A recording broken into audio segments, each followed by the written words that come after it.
Le bon plan.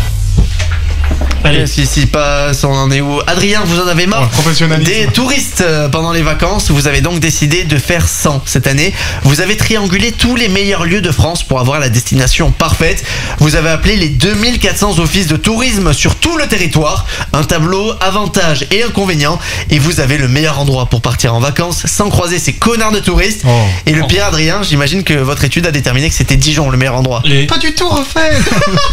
C'est super mauvais. Ça vaut pas être kiffant du tout, on est d'accord. Il y a quand même un peu de monde à Dijon. Je sais pas par contre si c'est des êtres humains. On sait pas trop avec eux. Si vous aimez la plage, les mines, le béton, la tristesse et la mort, il y a un endroit. Le Schnorr. Pas du tout. Raté, Raphaël. Je vous propose de vous évader aux États-Unis en restant en France. Rendez-vous en Normandie sur les plages du débarquement. Certaines d'entre elles sont des lieux de mémoire, tranquillité assurée, je vous le garantis. Et si vous aimez les cimetières, vous serez servi. Utilisez les tombes comme table à pique-nique. Et en plus, vous avez un petit peu de nourriture en dessous.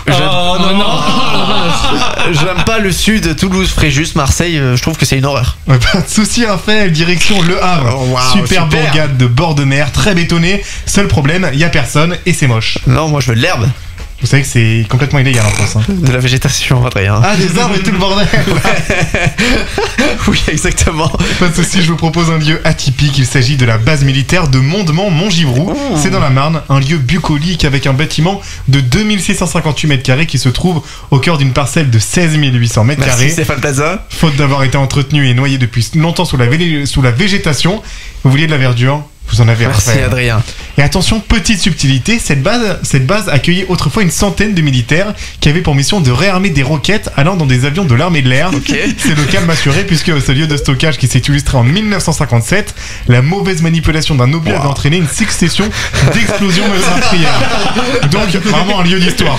C'est sympa. 3 soldats avaient perdu la vie, une cinquantaine de maisons avaient été soufflées et plus de 500 personnes s'étaient retrouvées sans logement. Un lieu idéal pour trouver le repos. Vous m'avez convaincu Adrien, là-bas cet été, je vais là-bas. Le bon plan.